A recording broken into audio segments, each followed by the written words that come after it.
Welcome to part one of Just Because It's Sold for an RV doesn't mean it's good for an RV.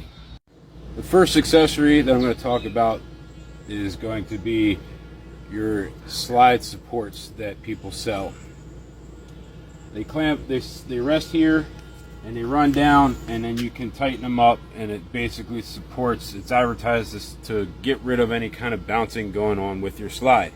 Now, the problem is that when you rest that up against, you'll have natural settling in your RV as it's sitting there for the week or the 2 weeks or 3 weeks or month that you're on your site.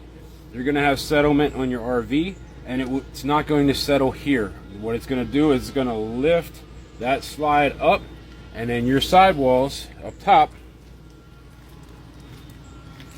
your seals will then start to lift away on the inside, now allowing water penetration to get access into your RV, which lands on the floor.